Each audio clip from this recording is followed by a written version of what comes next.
Hoy día vamos a hablar un poquitito de la neurofisiología del paciente neurocrítico y de esta patología en particular que es el trauma cráneoencefálico, que tiene varias aristas que las vamos a tocar. Y bueno, si ustedes se fijan en la primera diapositiva, esto es impresionante. ¿Ya? Este golpe que da este luchador frente a la cabeza del otro luchador es algo que pareciera ser más rutinario y que generalmente los que nos dedicamos a clínica y hemos estado en servicios de urgencia, recibimos pacientes que han sido o que han recibido algún golpe en su cabeza, pero también recordarles que todos los pacientes que ingresan a urgencia por un trauma cráneoencefálico deben ser considerados como pacientes policontusos, ¿ya? Y eso significa que tenemos que hacer este desarrollo del ABCDE, que eso nunca se nos olvide, porque muchas veces nos preocupamos solamente de lo que puede pasar el trastorno a nivel cráneoencefálico, pero se nos olvida que el paciente, como les digo, tuvo un trauma generalizado y es un paciente policontuso. Y fíjense que las lesiones más frecuentes, de aparte del trauma cráneoencefálico, se encuentran normalmente también pacientes que sufren de neumotórax, contusiones pulmonares, múltiples fracturas, sobre todo esqueléticas, musculoesqueléticas. Y en el caso de los gatos, una de las cosas que más se ha reportado son las fracturas mandibulares. Entonces, todas estas cosas las tenemos que tener en consideración y debemos recordar que en cualquier paciente que hemos recibido la urgencia por un trauma cráneoencefálico, deben ser visualizados y analizados como pacientes policontusos, que eso no se les olvide. Y entrando de lleno a lo que es el trauma cráneoencefálico, siempre yo hablo de definiciones porque es muy importante que todos hablemos el mismo idioma. Y cuando hablamos de trauma cráneoencefálico nos referimos a que es un golpe, es un intercambio brusco de energía que va a provocar, ojo, el deterioro anatómico y o funcional del encéfalo. ¿Ya? Eso es extremadamente importante porque no todo golpe en la cabeza significa trauma cráneoencefálico. ¿Ya? Si no hubo un deterioro anatómico y no hubo un deterioro funcional y o el paciente no necesariamente tiene un trauma craneoencefálico. Yo creo que todos acá, desde pequeños, cuando jugábamos, hasta un poco más adultos, que probablemente seguimos jugando, nos hemos golpeado la cabeza y no necesariamente hemos sido diagnosticados con un trauma craneoencefálico. Ahora, ¿cuál es la gran diferencia? Que si nos golpeamos la cabeza o un paciente se golpea la cabeza y tiene un deterioro anatómico, por ejemplo, alguna fractura, y o funcional, es decir, el paciente tuvo una crisis convulsiva, desorientación, está con alguna alteración a la marcha después del golpe, ese paciente sufre un trauma cráneoencefálico, ¿ya? Y eso es muy importante que ustedes lo puedan identificar. Dentro de la evidencia, si bien últimamente no han habido grandes estudios, el que estaba abajo, el del 2018, uno de los más completos, se habla que aproximadamente el 50% de los pacientes que nosotros recibimos en el servicio de urgencia y que está asociado a un trauma cráneoencefálico se producen por atropellos, ¿ya? Generalmente automovilísticos, tanto en perros como en gatos. También otras lesiones, otras causas importantes son lesiones por aplastamiento, sobre todo en pacientes, a mí me pasa mucho de ver en el hospital, pacientes cachorros, que niños se les caen, personas se les caen encima. Y yo hace poquito, por ejemplo, tuve un gatito en el servicio de urgencia de neurointensivo del instituto, un gato que se subió, un gato chiquitito de 1 mes y medio, 2 meses, que se subió a una planta y se le cayó el macetero encima, ¿ya? Y esas lesiones por aplastamiento son bastante clásicas también. Sin embargo, tenemos otras causas, como por ejemplo peleas o mordeduras, caídas de alturas, que es bastante clásico en los gatos. Ya recuerden que los gatos a una altura, no recuerdo el metraje exacto, pero más o menos de un tercer piso hacia arriba, no logran diferenciar bien si es que están en un tercero o en un 12º piso. Entonces, para ellos es casi la misma distancia. Por ende, por eso hay tanta caída de altura en gatos. Y otra causa bien importante es el maltrato. Ya pareciera que afortunadamente cada día menos, pero de igual forma el maltrato animal sigue siendo una causa bastante importante. Y fíjense que datos norteamericanos principalmente nos hablan que los disparos es una de las causas bien frecuentes de traumas craneoencefálicos. ¿Ya? Sabemos también que la mortalidad en este grupo de pacientes bordea entre un 18 y un 24% aproximadamente, y obviamente entre más severo es el trauma craneoencefálico, mayor porcentaje de mortalidad. y que más o menos un 25% de los pacientes que reciben un trauma en la cabeza, se le produce un trauma craneoencefálico, ¿ya? O sea, como les decía al inicio, no todo paciente que tiene un golpe en la cabeza significa que tiene un trauma craneoencefálico, ¿ya? Sino que más o menos el 25% de esos pacientes van a tener signos compatibles con un trauma craneoencefálico, que significa que tuvo una disfunción anatómica y o funcional, ¿ya? Y dentro de la neurofisiología es extremadamente importante que conozcamos esto porque esto nos va a ayudar bastante a lo que es el tratamiento, ¿ya? O el manejo. Y tenemos una cosa que es la autorregulación cerebral. Y la autorregulación cerebral está principalmente por algunos gases, que es el oxígeno y el dióxido de carbono, el CO2, ¿ya?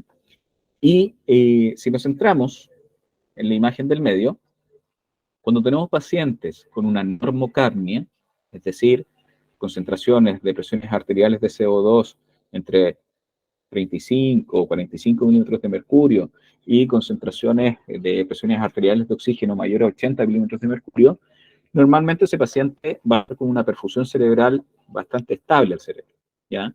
Sin embargo, cuando hay diferencia en la concentración de estos gases, principalmente cuando tenemos hipercapnias, es decir, cuando aumenta la concentración de CO2, se van a producir fenómenos de vasodilatación. Y eso va a provocar o va a contribuir a que, en este caso hablando del cerebro, se produzcan edemas cerebrales.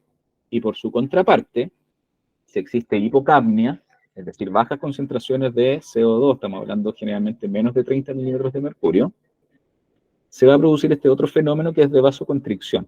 Y al generar vasoconstricción, disminuye el flujo sanguíneo y eso genera también isquemia. Ahora, todo esto del CO2 y el oxígeno son inversamente proporcionales. Generalmente cuando hay hipercapnia, hay hipoxemia. Y cuando hay hiperoxemia o aumento de la concentración de oxígeno, hay hipocapnia, ¿ya? Y esta es lo importante que debemos tener en cuenta, porque estas diferencias entre el CO2 y el oxígeno van a hacer que el paciente tenga una buena autorregulación cerebral. Pero cuando tenemos un trauma craneoencefálico, desafortunadamente esta autorregulación se pierde.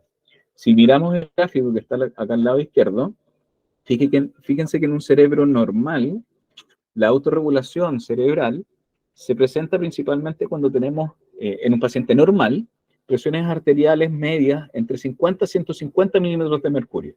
El cerebro tiene una capacidad súper importante de poder autorregularse a pesar de lo que está pasando fuera del cerebro, ¿ya?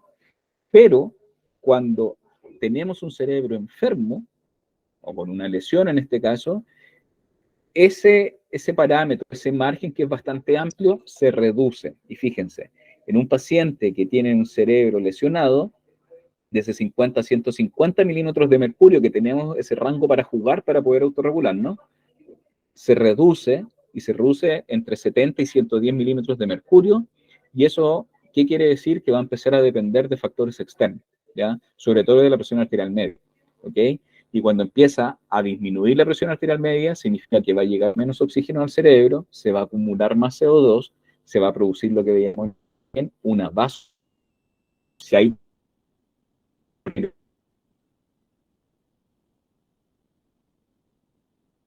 oxígeno, ese cerebro se comienza a vasocontraer, disminuye el CO2 y eso provoca isquemia. Y es aquí en donde nacen estos conceptos que son sumamente importantes que recordemos, que es lo que es la PAM, la PIC, la PPC, el flujo sanguíneo cerebral, y los vamos a ir descubriendo uno a uno. Para que un cerebro tenga una buena presión de perfusión cerebral, así como ocurre en cualquier otro órgano, la presión de perfusión cerebral va a depender de la presión arterial media y de la presión intracraniana, ¿ya? Y cuando hablamos de presión intracraniana, nos vamos a referir a la presión que ejercen los componentes intracranianos. Y esos tres componentes, recuerden que son el tejido cerebral, que ocupa en un 80% del volumen, el líquido cefalorraquídeo, fluido cerebroespinal, como se denomina hoy en día, que ocupa un 10%, y el endotelio que ocupa el otro 10%, ¿ya?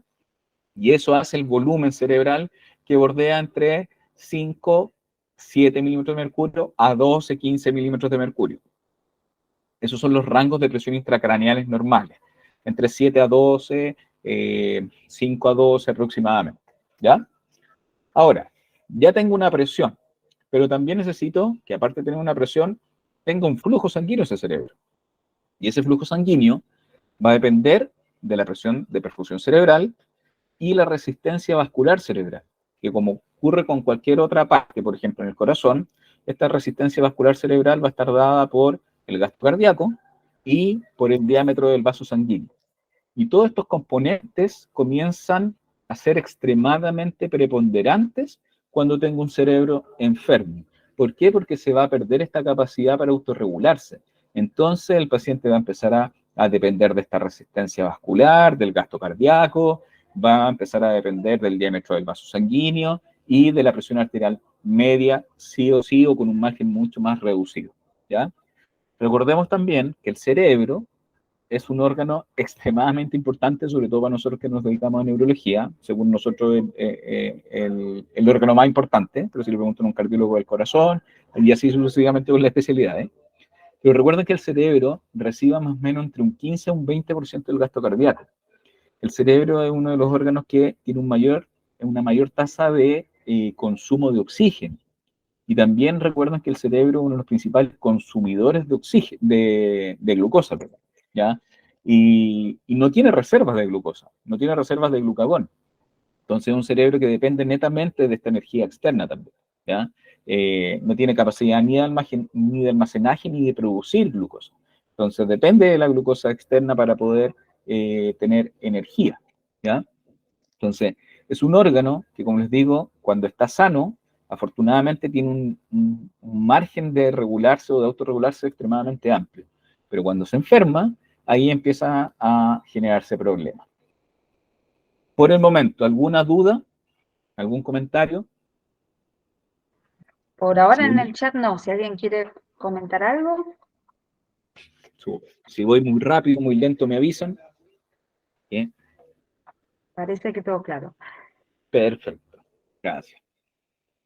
Y bueno, cuando hablamos de trauma craneoencefálico, desde el punto de vista fisiopatológico, nosotros vamos a tener dos tipos de lesión. Uno que se denomina lesión primaria, y esta lesión primaria, desafortunadamente, nosotros como médicos, y muchas veces los tutores, a veces, no la pueden predecir. O sea, no podemos estar en cada escenario de un trauma o de una caída de altura. Lamentablemente no podemos predecir la lesión primaria. Y la lesión primaria es cuando nosotros nos referimos principalmente al momento mismo del trauma, en donde se producen fenómenos bastante importantes. Fíjense que cuando hablamos de lesión primaria es el impacto directo, ¿ya?, del trauma, del golpe. Y aquí vamos a tener, por ejemplo, fracturas, que son bastante frecuentes de encontrar en estos pacientes. Y en este impacto directo se generan todos estos fenómenos de aceleración y desaceleración, lo que puede llegar a producir esto que se llama daño axonal difuso. Y este daño axonal difuso hace referencia principalmente a las alteraciones de la bomba de sodio y potasio ATPasa. Eso que decíamos nosotros cuando salimos de la universidad, a mí también me toca hacer clase o me gusta hacer clase también en pregrado, y cuando estoy con alumnos de pregrado les digo, ¿se recuerdan del ciclo de Krebs? ¿Se recuerdan de las mitocondrias? ¿Se recuerdan de la bomba de sodio y potasio ATPasa que uno pensaba que nunca más cuando iba a ejercer le va a servir? Claro que sirve. ¿Y por qué? Porque si nosotros olvidamos esos conceptos, vamos a olvidar lo que le puede pasar fisiológicamente a un paciente. Y cuando tenemos estos daños axonales difusos, quiere decir que se alteran estas bombas de sodio, potasio, ATPasa, por ende se genera una falta de energía a nivel cerebral, y eso predispone principalmente a fenómenos de exocitosis, ¿ya? Que eso lo vamos a ver en la lesión secundaria. Y eso a su vez genera o contribuye al desarrollo de edemas citotóxicos por la alteración de estas bombas de sodio, potasio, ATPasa. Producto de esta lesión primaria también, nosotros vamos a ver algunas lesiones focales que son generalmente los hematomas y las contusiones, ¿ya? En donde principalmente vamos a ver hematomas epidurales, subdurales, subaracnoideos, y que ya vamos a ver cómo las diagnosticamos, ¿ya? Entonces, recuerden que la lesión primaria desafortunadamente no podemos predecir, y es el impacto directo que va a generar fracturas o las lesiones focales y va a generar todos estos fenómenos de aceleración y desaceleración, lo que va a llevar después a provocar lesiones secundarias, que las vamos a tocar en un momento. Fíjense que alrededor de un 10% de pacientes con TEC moderado y un 80% de pacientes con TEC grave, y ya vamos a ver esas definiciones, tienen hemorragias intracraneanas. ¿Y dónde se desarrollan estas hemorragias intracraneanas? Tenemos de 5 tipos. Epidurales, es decir, fuera de las capas meningias. Vamos a tener subdurales, principalmente debajo de esta capa meningia, que es la dura madre, ¿ya? Subaracnoideas, que es debajo del aracnoides, y las más peligrosas siempre van a ser las intraventriculares y las intraparenquimatosas, ¿ya? Y es ahí en donde vamos a visualizar este tipo de lesiones vasculares en estos pacientes. Y aquí hago relucir o saco a relucir esta doctrina de Monroe y Kelly, que probablemente también la han escuchado, que esta es una doctrina que nos habla que si uno de estos 3 componentes que ocupa el volumen cerebral, que hablábamos, recuerden, del parénquima, un 80%, perdón, la sangre y el líquido cefalorraquídeo, esos son los 3 componentes, si uno de estos componentes aumenta el volumen, los otros deben disminuir, ¿ya? Y así se empieza a generar este equilibrio de la población. El gran problema nos dice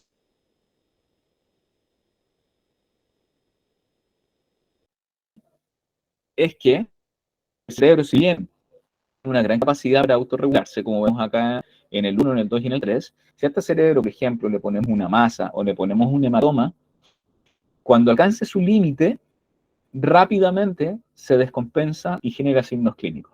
Por ejemplo, si decíamos que en este tipo de pacientes, el límite cuando estaba dañado el cerebro se reduce entre 70 y 110, si tiene 115, se generan grandes, grandes disturbios, ¿ya? Y eso es lo que vamos a ir viendo, qué es lo que va a empezar a pasar.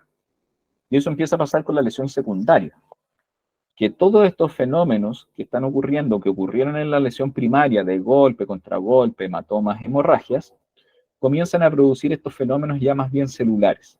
Y estos fenómenos celulares son principalmente de excitotoxicidad. ¿Y qué quiere decir eso?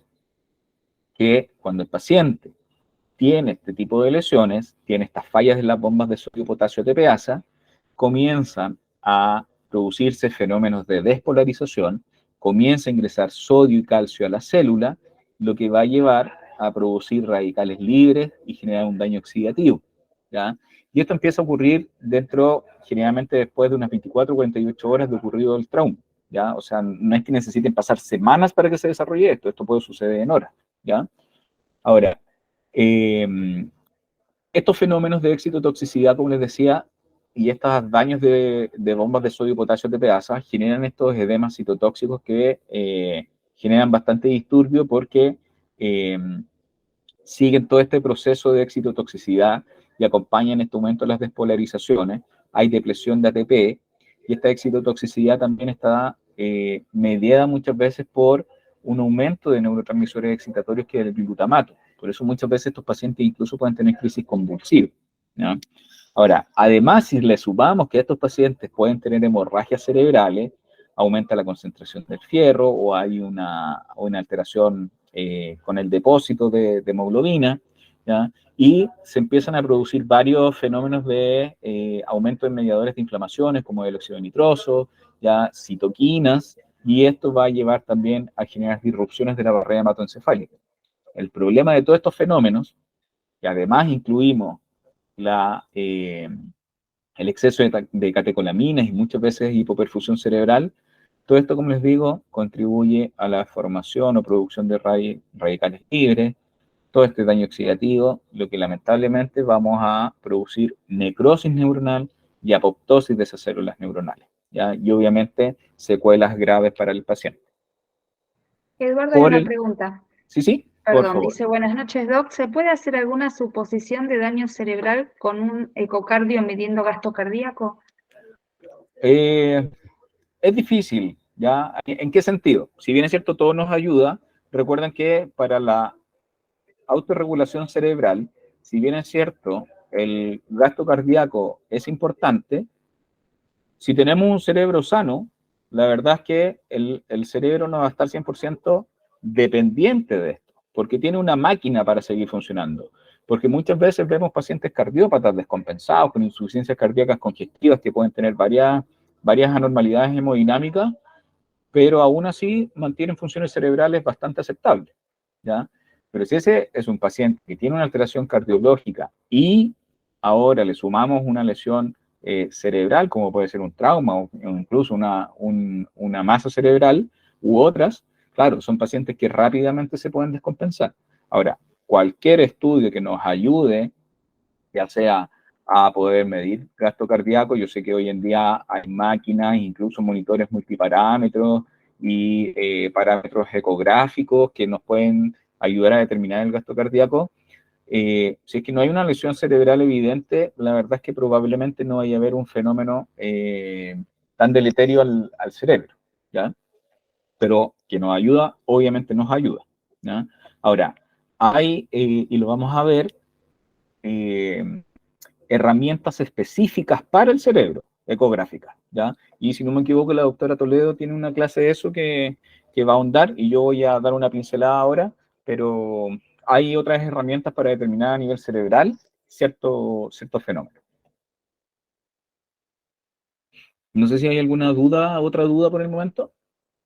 Te agradecen. A ustedes. Recuerden que si quieren abrir micrófono e interrumpirme, bienvenido sea, ¿ya?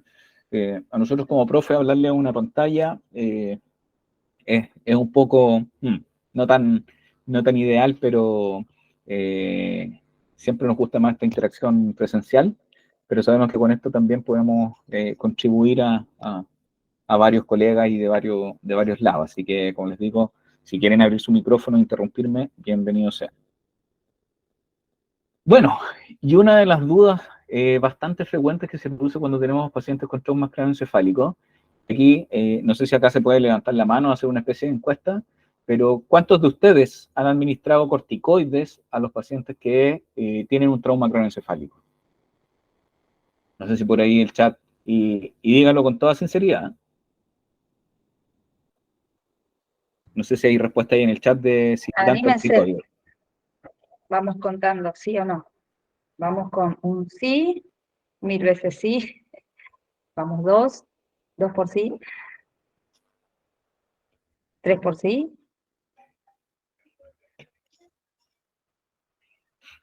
Yo creo que Los somos... otros lo están pensando.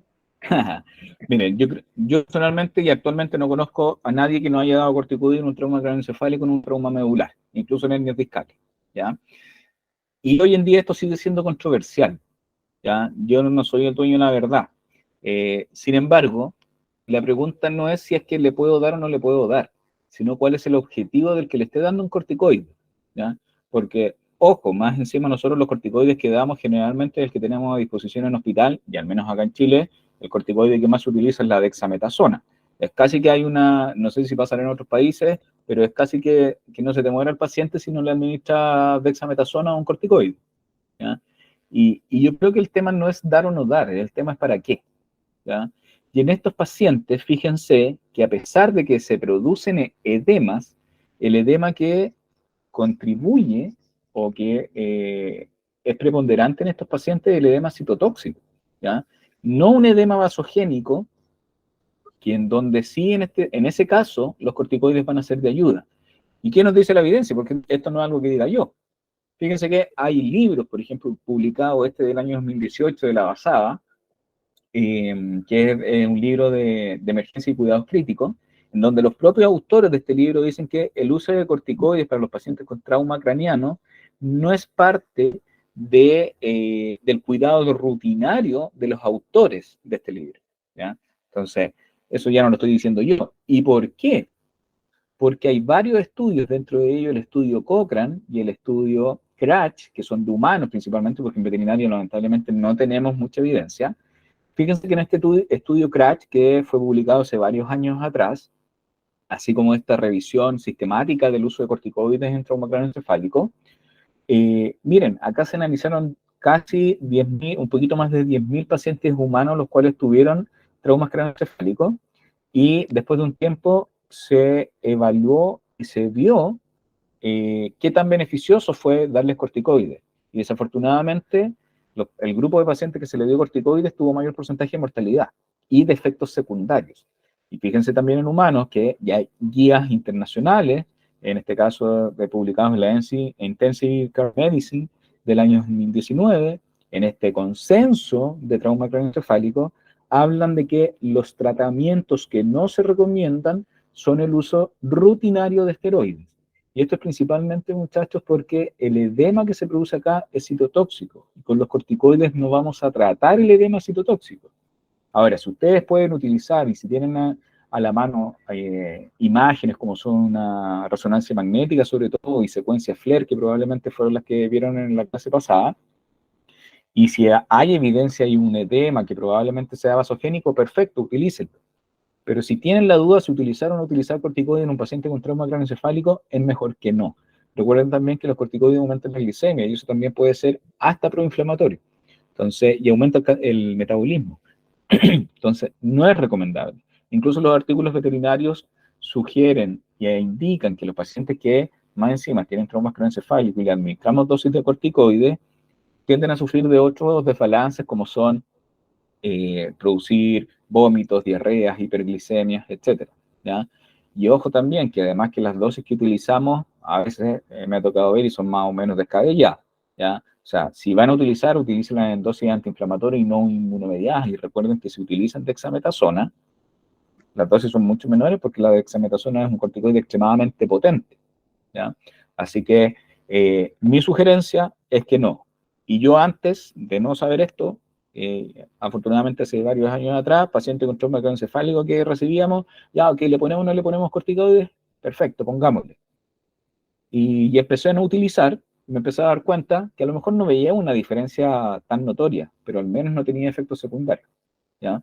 Así que con la evidencia que hay hoy en día, sobre todo en medicina humana, y muchas veces nos critican en medicina veterinaria de que todo lo que mostramos es de medicina humana, y fíjense que ya hay artículos bastante interesantes que hablan que el perro es eh, un modelo médico prácticamente de trauma craneoencefálico para medicina humana.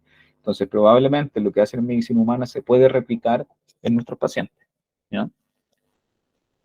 ¿Dudas de eso? ¿Algún comentario?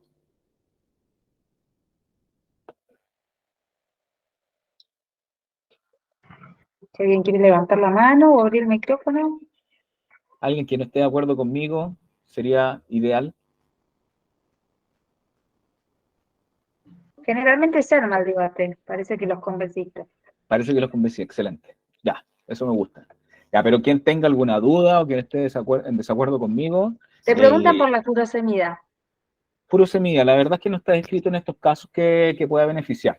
¿Ya? Vamos a hablar probablemente del uso de algunos diuréticos más bien osmóticos, principalmente manitol, para disminuir la presión intracraniana. Lo primero tenemos que saber que esa presión está elevada y lo vamos a ver.